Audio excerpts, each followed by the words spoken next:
Well, hello. Hopefully you're doing pretty well. My name is Deborah, and I am independent designer of Chalk Couture. And I am going to be doing a project today using this transfer. And unfortunately, it's not available to the public. This is a club transfer. It's for designers and club members. But I thought with Thanksgiving coming up, this would be an appropriate project. So I'm going to be using this, and I will be using the Aiden board. The Aiden board, I will post a link below in the description box for the Aiden board. This is a solid wood frame. The surface in the middle, this is a reusable surface. That means you can wash your design off and you can put on another one, and it is also magnetic. So I really like that. I will also be using the fuzzing cloth, a small squeegee, and I will be using the Chalkology chalk paste in the color of camel today. So I'm going to go ahead and get started. First thing you're going to want to do, like I said, I was going to post this in the description box. I will also post the other accessories if you like to go ahead and get those in a shopping link cart, and that link will be editable. So that way if you want to add anything or subtract anything, you are welcome to do that. So the first thing you're going to want to do is peel off your transfer. Now, even though this is not for purchase to the public, you may see another transfer that this might inspire you to do a project with. So what you want to do is you want to fuzz your transfer because these are really sticky. Oh, I forgot to write on the back. Okay, there is a shiny side. There you go, you can see that there's a shiny side and the matte side. So when you are done using your stencil and it's clean and it's dried and the tack, the stickiness has come back, you want to adhere it to the shiny side. And so that way you don't get mixed up which side is which. Use a Sharpie marker, or you can use a pen, on the back. So I'm just going to write grateful. So that way I know my transfer goes back on the side. So I'm going to set that aside. All right.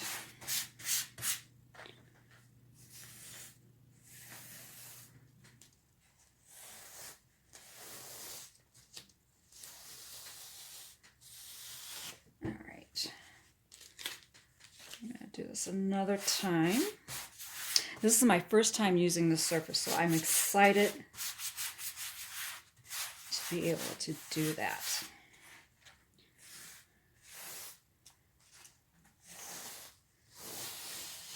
All right. It's got some tack to it, but not too much, so we'll see how that goes. Because if it is has too much tack to it, then it can, when you go to lift it, it will stick. Stick to your surface pretty strongly, and you could stretch out and distort your transfer, and you do not want to do that. I'm going to try to center this. Now I have a bow that I want to put up here, so I'm not going to put this like all the way to the top. I don't measure, I just kind of eyeball. But if you are the type of person you like everything completely symmetrical, by all means, you can do that. You can measure. Okay, I'm going to start in the middle. Let me see. Give me a second here. I think that looks pretty close. Well, you know what? I think I could scoot it over just a little bit to the side.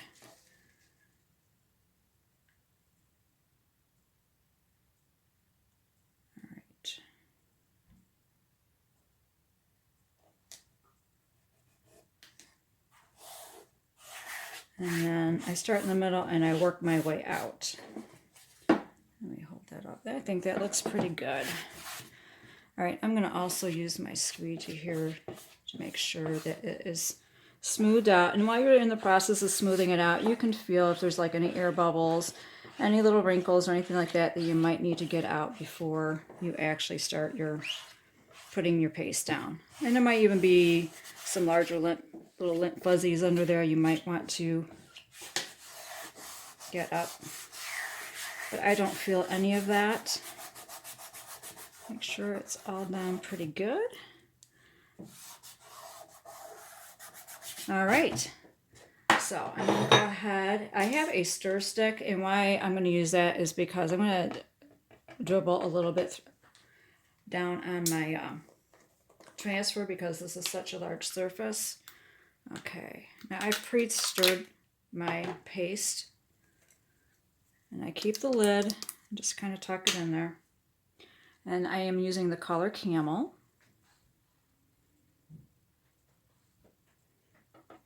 And we're just going to kind of dribble drive it on here a little bit. I know I'm probably putting on too much. We will find out.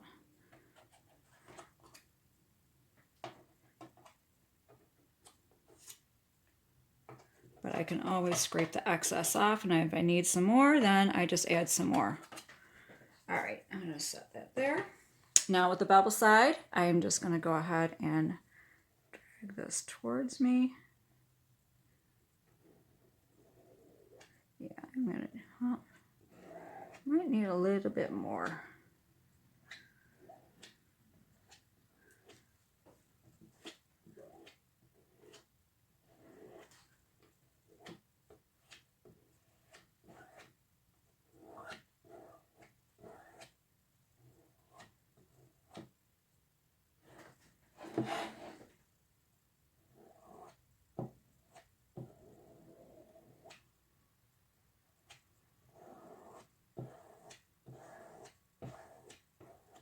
This goes by really quick and easy. I'm just trying to make sure that I have got good coverage over those openings, that mesh screening that is in there.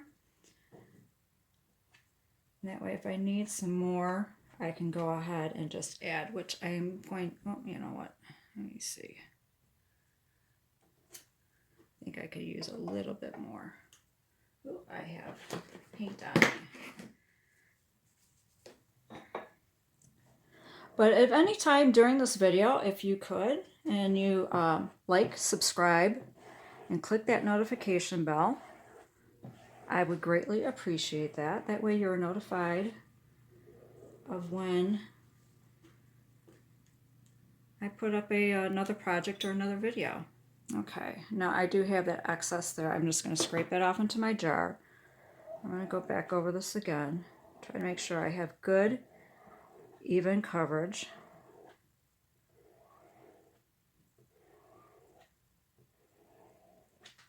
Make sure I got all my areas. Go back over this way. I think I pretty much have it. Oh, this area is a little thicker. All right. I'm going to get my cap put on here, try to minimize the drying. All right, and then we do the peel and reveal. Okay, you lift up from the corners. You start to where you get that middle part. Let me see if I can turn this. Hopefully you can see that. Get it started. And I try the center. Okay, I'm going to have to butt this up against me here. And you slowly peel up. So far, so good. And also why you do this slowly is that way if you might have missed a spot, you can just lay it right back down. So far, so good.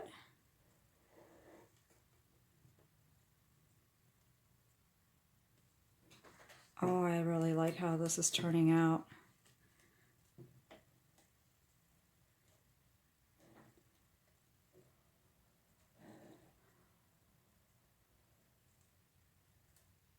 Almost, we're almost there.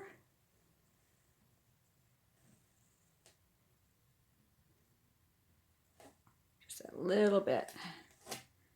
Wow, I really like how that turned out. I like that color on there with that white frame. Okay, I'm just going to put my stencil here really quick. Hold on. Actually, I'm going to lay this down. I'm going to go get my spray bottle really quick. I was not completely prepared. So that way I keep that mesh moist. This is just what I personally do. Some people have a little pan. I don't have a pan for, okay, there it goes.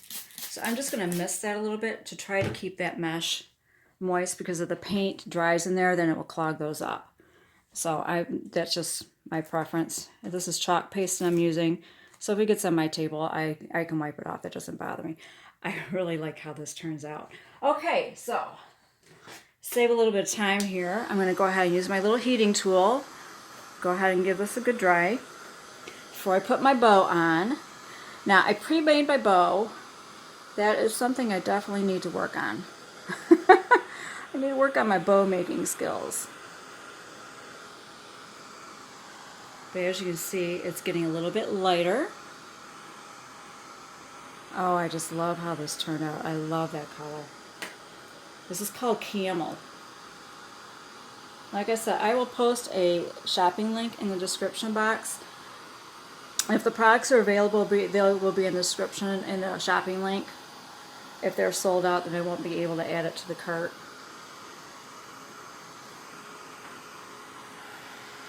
Okay, I think this might be dry. Take my finger on there. Yes, it is dry. Wonderful, wonderful, wonderful. All right, now this is my bow that I made. Like I said, I need to work on my bow making skills, but I kind of like how it turned out here.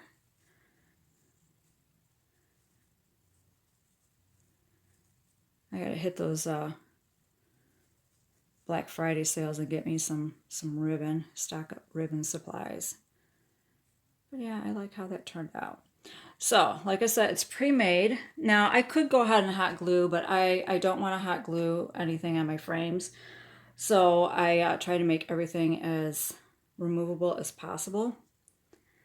So what I did is I went ahead and I made my little bow. This is pretty much a layer effect of like a linen ribbon, burlap, a little bit of antique lace here, some, not organza, but Rogaine, I think that's called. I forget what kind of ribbon. It's kind of like a satin type ribbon.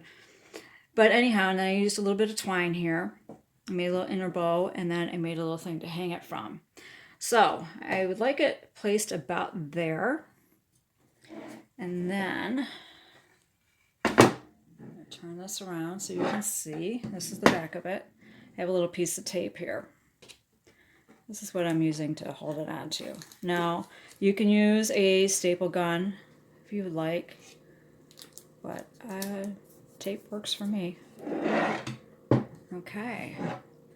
And so that way it kind of hangs a little bit better. And there we go. I really like how this turned out. Now, this is a 9x12 frame.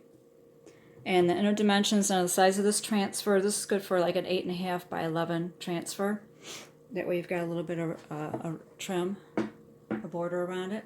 I really like how this turned out. Now I have a wrought iron easel I'm going to put this on, and I will take a photograph of that, and I'll have that at the end of the video. But thank you so much for watching, and I hope this gave you some inspiration for you to try your own projects. All right, thank you.